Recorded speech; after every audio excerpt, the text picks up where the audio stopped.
జ్యోతిరావు పూలే ఆయన పుట్టింది ఎక్కడ, పెరిగింది ఎక్కడ, ఆయన ఏ రకమైనటువంటి ఉద్యమం బాట పట్టాడనేది వివరిస్తుంటే ఆయన 1827లో పుట్టి మరి ఆనాడున్నటువంటి అణచివేతల వ్యతిరేకంగా ఆడున్నటువంటి వలస పాలన, ఇంకోవైపున రాత్రిక వ్యవస్థలో మగ్గి మనందరికీ తెలుసు. ప్రపంచంలో ఏ దేశంలో కూడా కులాలను నిచ్చెనబెట్టి ఉండవు, కులాలు ఉండవు, మతాలు ఇంత పెద్ద మొత్తం ఉండవు.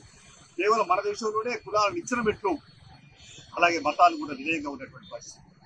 అప్పుడు మరి అణచివేతలు బీసీలు, ఎస్సీలు, ఎస్టీలు, మైనార్టీలు అంటే దొరతనం మెడలు వంచి దొరతనాన్ని మరి వాళ్ళు మరి ఆవగించుకొని ఆకలింపు చేసుకొని అణచివేసే కుట్రలకు పాల్పడ్డారు.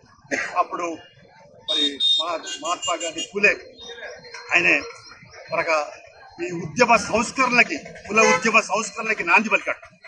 అంతేకాకుండా మహిళల పట్ల చిరుచూపే, మహిళల బజార్లకు రావద్దు, వంటింటికి పరిమితం కావాలంటే ఆయన భార్య సావిత్రి పూలే ఆమె స్వయంగా ఉపాధ్యాయురాలుగా, మొదటి ఉపాధ్యాయురాలు ఆమె దేశంలో సావిత్రి పూలే. ఆమె మరి సంస్కృతి తీసుకురావడం ప్రధాన పాత్ర పోషించింది. ఒకవైపున జ్యోతిరావు పూలే, ఇంకోవైపున సావిత్రి పూలే. వీళ్ళు భార్య భర్తలు ఇద్దరు కూడా ఈ దేశంలో ఈ కులాల అణచివేతలకు నిరసనగా, వ్యతిరేకంగా ఎక్కడికి ఉద్యమ సంస్కరణ తీసుకొచ్చి ఉద్యమ బాట పట్టాలని పిలిపించింది వాళ్ళు. ఆ తర్వాత మహాత్మా గాంధీ గారు ఆకర్షితైనాడు. మన ఇప్పుడే అంబేద్కర్ వారికి కూడా మనం నివాళులు అర్పించాం. అంబేద్కర్ గారు కూడా ఆ ఆలోచనతోటే మహాత్మా జ్యోతిరావు పూలే, సావిత్రిరావు పూలే వాళ్ళ అలుగు జాడల్లోనే వాళ్ళ ఆకాంక్షల మేరకే రాజ్యాంగంలో కూడా లౌకిక వ్యవస్థ ప్రవేశాడు. అలాగే కులాలకి, మతాలకు అతీతంగా వ్యవస్థ ఉండాలన్నాడు, సమసమాజం లక్ష్యంగా ఉండాలన్నాడు. కానీ ఇవాళ ఈ పాలకులు వాటన్నిటి తొగులు తొక్కుతా ఉన్నారు.